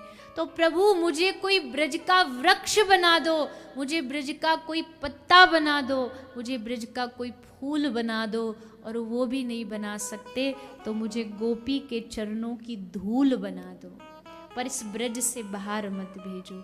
इस ब्रज में ही मैं धूल बन के, रज बन के पड़ा रहूं, ऐसी कृपा मुझ पर कर दो। ब्रजधाम, आप लोग अच्छे शहर में रहते हो, हैदराबाद अच्छा शहर है, कलकत्ता, बंबई, दुनिया का हर स्थान बड़ा वैभव से भरा हुआ है। लेकिन एक भक्त कहता है हे प्रभु वैसे तो अगला जन्म कभी हो ना, शरीर रूप में तो ना हो, पर फिर भी अगर कभी जन्म देना पड़े तो दुनिया के किसी कोने में मत फेंकना, अगर जन्म देना है तो ब्रज के किसी एक कोने में डाल देना, ब्रज की धूल बना देना जो उड़ उड़ करके श्री कृष्ण के मस्तिष्क पर जाती है। ब्रज की रज में जो महानता है वो दुनिया की दूसरी किसी वस्तु में नहीं है। आप भी ब्रज जाएं कभी तो ब्रज का वास्तविक प्रसाद कोई लड्डू पेड़ा मत समझना, ब्रज का वास्तविक प्रसाद ब्रज की माटी है। ब्रज की रज को महारानी कहा गया, रज महारानी। जितनी शक्ति भगवान में है उतनी शक्ति ब्रज की रज में है। अगर भगवान तुम्हारी कोई इच्छा पूरी कर सकते हैं तो रज रानी भी हमारी कोई इच्छा पूरी कर सकती है। और कोई इच्छा क्या? कृष्ण दर्शन लालसा, एकमात्र उनके दर्शन की इच्छा। पर ब्रज का वास भी ऐसे नहीं मिलता है। बड़ी बड़ी अनंत जन्मों का तप, अनंत जन्मों का भजन और भगवान की कृपा, ये जब सब मिलती है तब ब्रज का वास। एक दिन भी अगर आपको ब्रज में जाके वृंदावन में वास मिल गया, एक रात भी अगर आप वहाँ जाके रुक गए, तो समझ लेना कि ठाकुर जी की, श्री राधा रानी की आप पर अत्यंत कृपा है, तभी आपको ब्रज में बुलाया। वो नहीं चाहेंगी तो ब्रज के बाहर से वापस भेज देंगे, कुछ भी बहाना लगा देंगे, कोरोना लगा देंगी, जा वापस नहीं आना इस ब्रज में। पर वो जिसको चाहेंगी उसको ब्रज में प्रवेश, उसको ब्रज में जन्म मिलता है।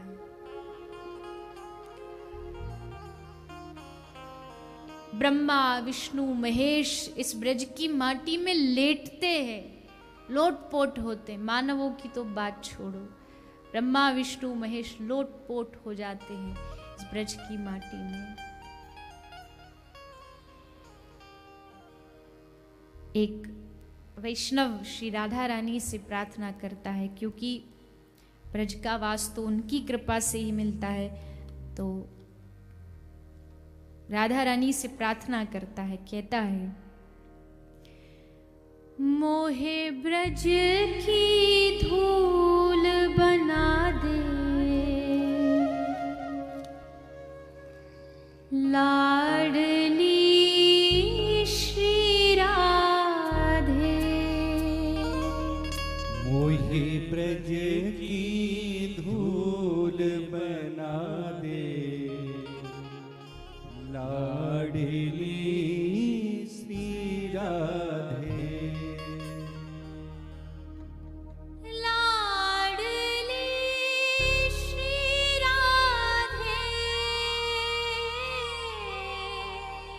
लाडली श्री राधे, स्वामिनी श्री राधे, स्वामिनी श्री राधे। हो मोहे ब्रज की धूल बना दे, लाडली श्री राधे। ब्रज की धूल बना दे, लाडली श्री राधे। मोहे ब्रज की धूल बना दे, लाडली श्री राधे। मोहे ब्रज की धूल बना दे, लाडली श्री राधे। लाडली श्री राधे, लाडली श्री राधे, स्वामिनी श्री राधे। स्वामिनी श्री राधे। मोहे ब्रज की धूल बना दे, लाडली श्री राधे। ब्रज की धूल बना दे, लाडली श्री राधे। मोहे ब्रज की धूल बना दे, लाडली श्री राधे। ब्रज की धूल बना दे, लाडली श्री राधे।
बोलिए श्री राधा रानी सरकार की जय।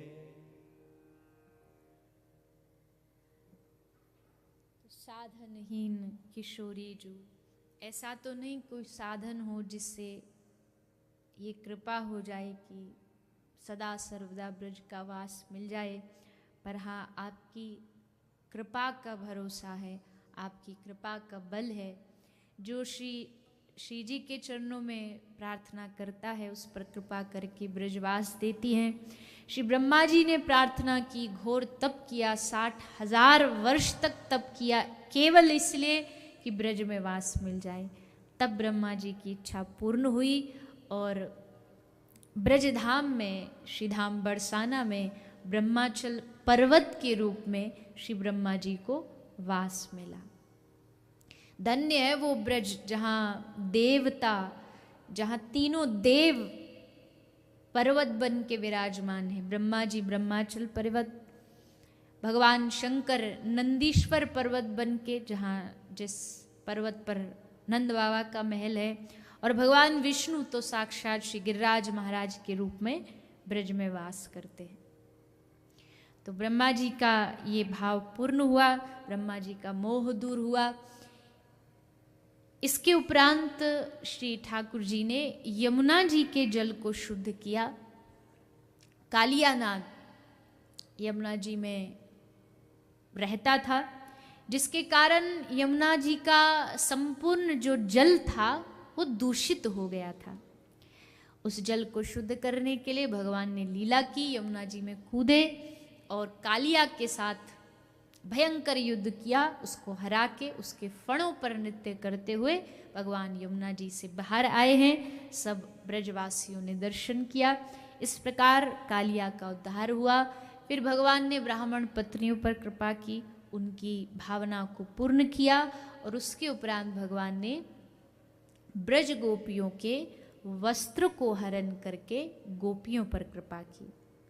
भगवान ने वस्त्र हरण की लीला की, गोपियों की अविद्या को चुराया। इस प्रकार ये भगवान की समस्त लीला अब आगे बढ़ती हैं। भगवान कृष्ण अब 7 वर्ष के हुए। 7 वर्ष की अवस्था में भगवान ने एक और लीला की, जो आज कथा का मुख्य लीला उत्सव है, श्री गिरिराज धरण की लीला। भगवान ने जब ये लीला की तो उस समय भगवान की आयु 7 वर्ष थी। 7 साल के बाल कृष्ण लाल ने देखा, आज संपूर्ण ब्रज में बड़ा आनंद हो रहा है, सब लोग अपने घरों को सजा रहे हैं, मानो कोई बड़ा उत्सव होने वाला है। कौन सा उत्सव है? बाबा से पूछा तो बाबा ने बताया, लाला आज इंद्रयाग है, आज संपूर्ण ब्रज मिलके श्री गिरिराज श्री इंद्र देवता की पूजा करने वाला है। पर बाबा इंद्र की पूजा करने से क्या होता है? बाबा बोले क्या नहीं होता, इंद्र हमारा देवता है, इंद्र हमारा अन्नदाता है, जीवन दाता है, मेघों का राजा है। वो मेघों को आदेश देगा तो बारिश होगी, बारिश होगी तो फसल होगी, और हम किसानों के लिए तो कृषि ही प्रधान है, तभी तो अन्न आएगा, पेट भरेगा। तब भगवान कृष्ण ने बाबा को कहा कि बाबा, इस दुनिया में कोई किसी का अन्नदाता जीवन दाता नहीं होता है, आदमी के कर्म ही प्रधान होता है। कर्मणा जायते जंतु कर्मणेव विलीयते, सुखम दुखम भयम क्षेमम कर्मणैवाभिपद्यते। सब कुछ व्यक्ति को कर्म के द्वारा मिलता है। और इस इंद्र की पूजा कर करके आपने वैसे भी उसको सर पे चढ़ा रखा है, इसका अभिमान बड़ा प्रबल हो गया है, तो इसके अभिमान को नष्ट करना पड़ेगा। और बाबा आपको पूजा करनी है तो आप भगवान नारायण की करो जो आपके आराध्य हैं, और अगर पूजा करनी है तो श्री गिरिराज जी की करो जो साक्षात नारायण भगवान का ही स्वरूप है।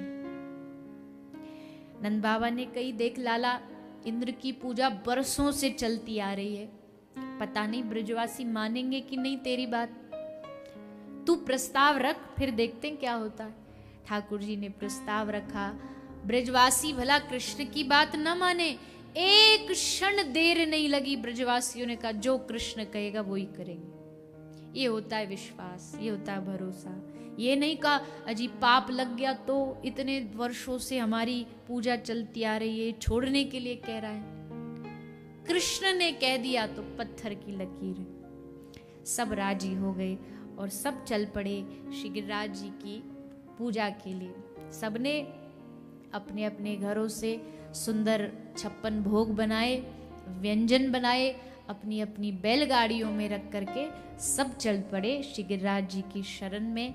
तो आइए आप हम सब भी श्री गिरिराज जी की शरण में चलते हैं।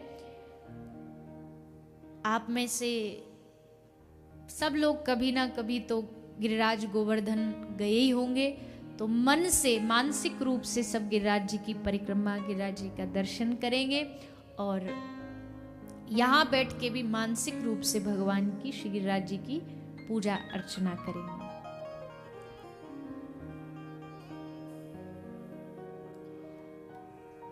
श्री गोवर्धन महाराज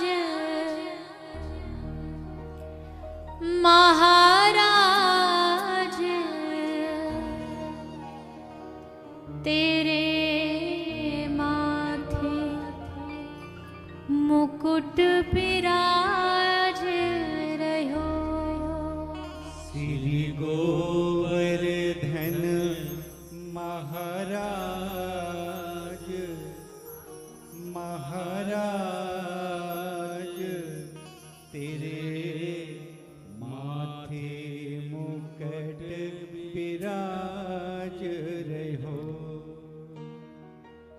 श्री गोवर्धन महाराज महाराज तेरे माथे मुकुट विराज रहो। श्री गोवर्धन महाराज महाराज तेरे माथे मुकुट विराज रहो। तेरे माथे मुकुट विराज रहो। तेरे माथे मुकुट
सोहि रहो।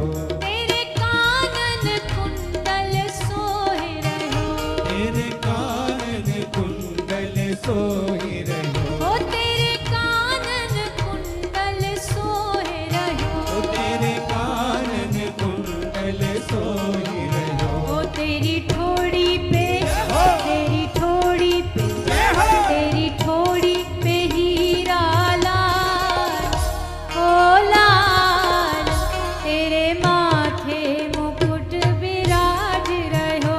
तेरी ठोड़ी पे हीरा लाल, मोती लाल, तेरे माथे मुकुट विराज रहो।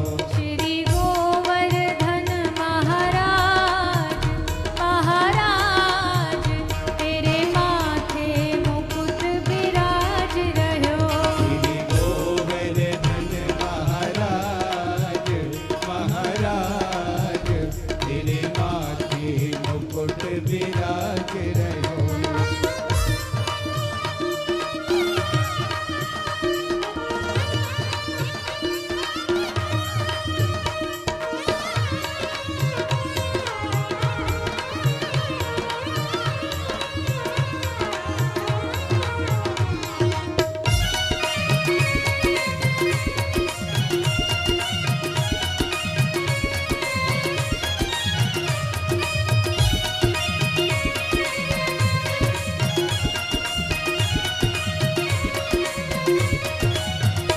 तेरी सात कोस की परिक्रमा, तेरी सात कोस की परिक्रमा, तेरी सात कोस की परिक्रमा, तेरी सात कोस की परिक्रमा, ओ तेरी सात कोस की परिक्रमा, ओ तेरी सात कोस की परिक्रमा, ओ तेरी सात कोस की परिक्रमा, ओ तेरी सात कोस की परिक्रमा। हो तोहे पूजे, तोहे पूजे, तोहे पूजे सब नर नार, नर नार, तेरे माथे मुकुट विराज रहो। तोहे पूजे सब नर नार, ओ नार, तेरे माथे मुकुट विराज रहो। ओ श्री गोवर्धन महाराज, महाराज, तेरे माथे मुकुट विराज रहो। श्री गोवर्धन महाराज, महाराज, तेरे माथे मुकुट विराज रहो। ओ तेरे माथे मुकुट विराज रहो। तेरे माथे मुकुट विराज रहो। तेरे माथे मुकुट विराज रहो। तेरे माथे मुकुट विराज रहो। तेरे माथे मुकुट विराज रहो। तेरे माथे मुकुट विराज रहो। तेरे माथे मुकुट विराज रहो। श्री गोवर्धन महाराज, महाराज, तेरे माथे मुकुट विराज रहो। श्री गोवर्धन महाराज, महाराज, तेरे माथे मुकुट विराज रहो। तेरे माथे मुकुट विराज रहो। तेरे माथे मुकुट विराज रहो। तेरे माथे मुकुट विराज रहो। तेरे माथे मुकुट विराज रहो। तेरे माथे मुकुट विराज रहो। तेरे माथे मुकुट विराज रहो। तेरे माथे मुकुट विराज रहो। तेरे माथे मुकुट विराज रहो। तेरे माथे मुकुट विराज रहो। बोलिए श्री गिरिराज महाराज की। तो सभी ब्रजवासियों ने श्री गिरिराज जी की पूजा अर्चना की। पूजा के बाद इंद्र को खबर मिली, इंद्र ने प्रकोप किया, धुआंधार वर्षा हुई और उन सब ब्रजवासियों की रक्षार्थ भगवान श्री कृष्ण ने अपने वाम हस्त की कनिष्ठिका उंगली पर 7 कोस लंबे श्री गिरिराज पर्वत को धारण कर लिया।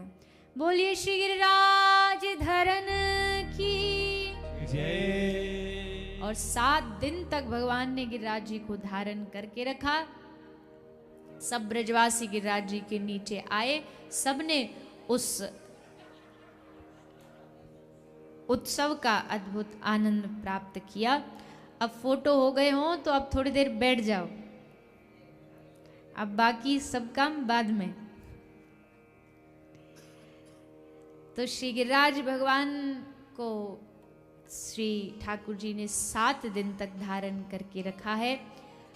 7 दिन बाद इंद्र आता है, भगवान से क्षमा याचना मांगता है, आदि आदि सुंदर कथा आती है। उस सब कथा का आप हम सब कल श्रवण पान करेंगे। आइए थोड़ी स्वागत बेला, उसके बाद हम सब संकीर्तन के द्वारा आज की कथा को विश्राम की ओर बढ़ाएंगे। सबसे प्रार्थना, थोड़ा अनुशासन बना के रखें और शांति से श्रवण करें। श्री राधे। आप हम सभी ने श्री गिरिराज जी की कथा को संक्षेप में श्रवण किया। कल विस्तार से और क्या भाव रहे श्री गिरिराज जी की सेवा के, उस सब को हम श्रवण करेंगे। साथ ही साथ भगवान का अद्भुत लीला रस का एक उत्सव महारास, उसका भी आप हम सब कल दर्शन करेंगे, श्रवण पान करेंगे। साथ ही साथ भागवत का प्राण कहा जाने वाला गोपी गीत, उस गोपी गीत का श्रवण करते हुए अपने जीवन को धन्य देंगे। और कथा के विश्राम में ठाकुर जी का विवाह उत्सव माता रुक्मणी जी के साथ होगा। तो सब बड़े आनंद उत्साह से आए, कल बड़े सुंदर सुंदर उत्सव हैं और ठाकुर जी का विवाह भी है, तो सब बड़े भाव और श्रद्धा से पहुँचे और श्री ठाकुर जी के इन उत्सवों का आनंद प्राप्त करें। आइए आज की कथा को विश्राम की ओर बढ़ाएं। उससे पूर्व सभी थोड़ी देर के लिए भगवान नाम संकीर्तन का गान करते हुए अपने अपने स्थान पर खड़े होकर के भाव से गाते हैं।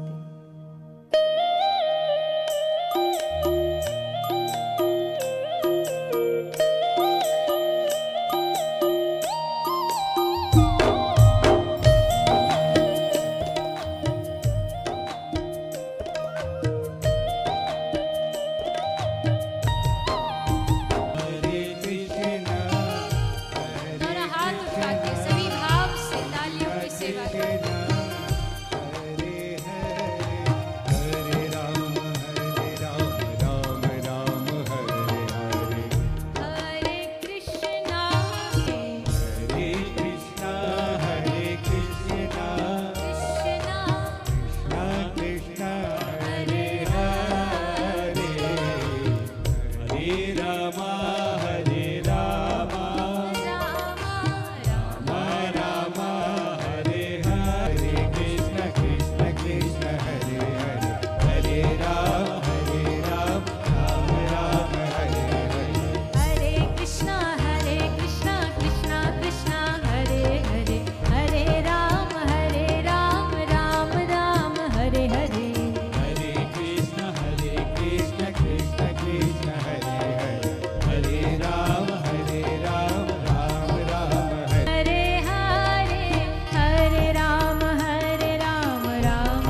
सभी दो बार हाथ उठाकर हरे कृष्ण महामंत्र का जाप करते हो। हरे कृष्णा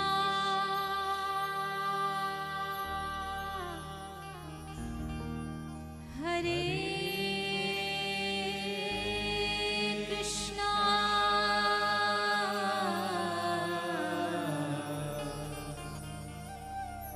कृष्णा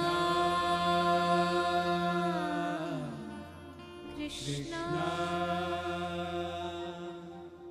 हरे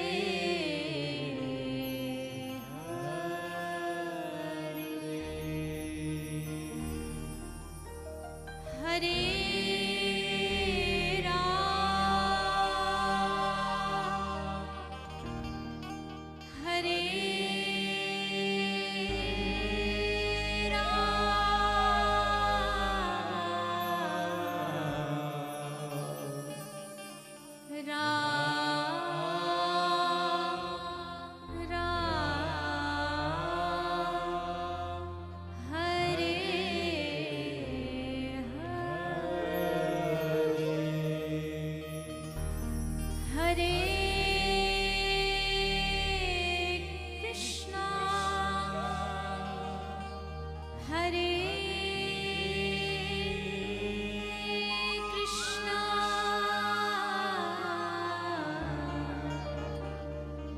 कृष्णा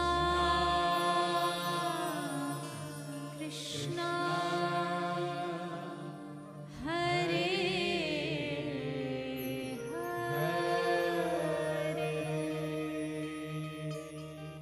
हरे हरे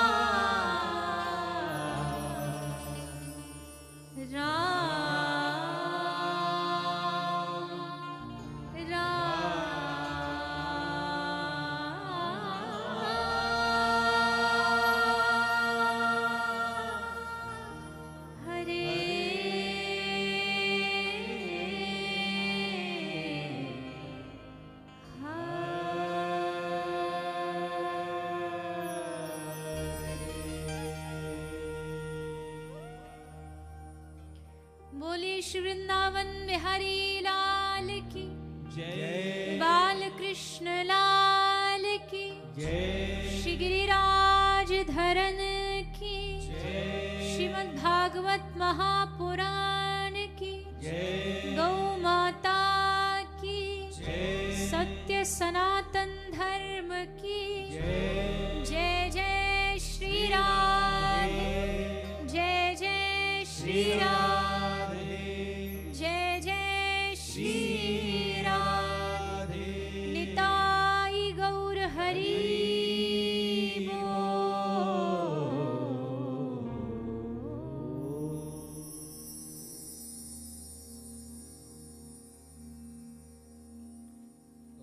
ओम ज्वालामालिन्यै नमः रत्नेश्वर्यै नमः सर्वोपचारार्थगन्धक्षतपुष्पाणिं समर्पयामि।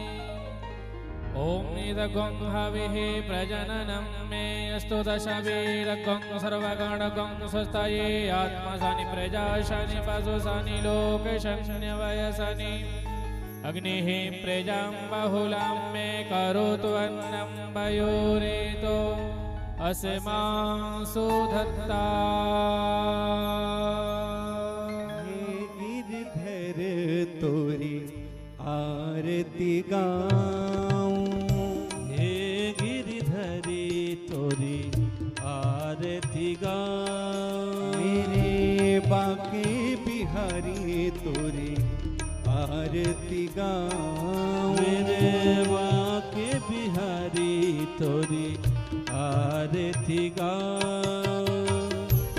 मोर मुकुट तेरे शीस पे सोहे, मोर मुकुटी तेरे शीस पे सोहे, प्यारी बंसी मेरो मन मोहे, प्यारी बंसी मेरो मन मोहे।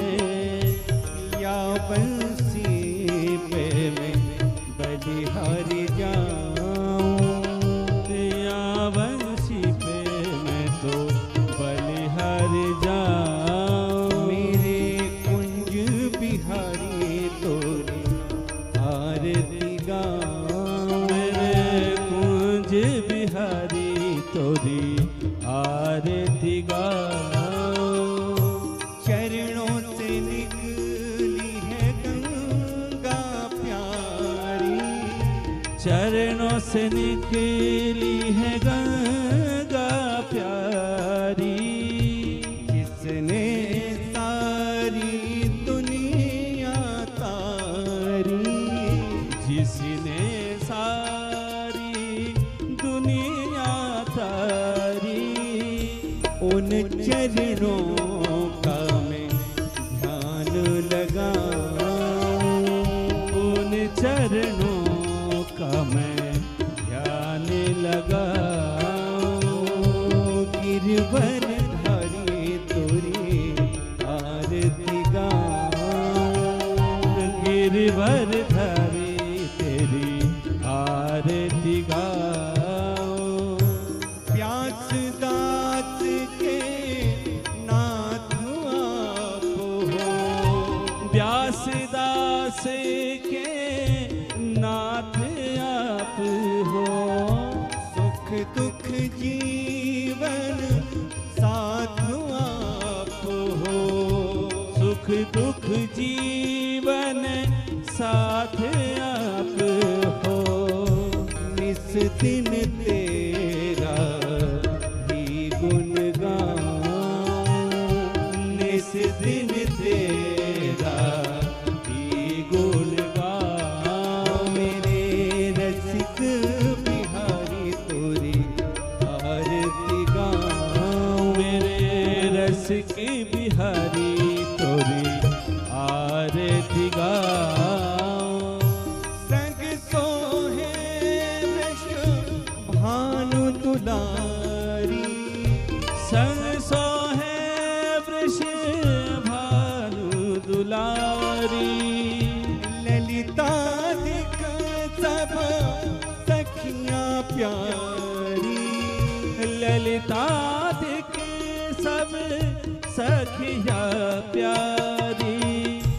युगल छवि के मैं दर्शन पाऊं, युगल छवि के मैं दर्शन पाऊं। मेरे बाके बिहारी तोरे आरती गाऊं, मेरे बाके बिहारी तोरी आरती गाऊं। मेरे कुंज बिहारी तोरे आरती गाऊं, मेरे कुंज बिहारी तोरी आरती गाऊं। मेरे रसिक बिहारी तोरे आरती गाऊं, मेरे रसिक बिहारी तोरी आरती गाऊं।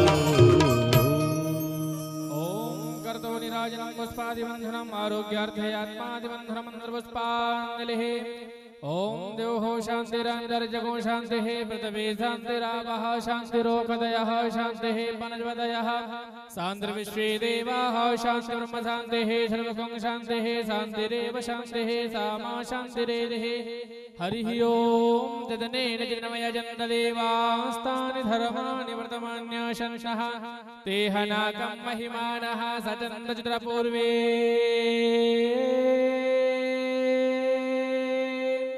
साध्यः शंदिदेवाः।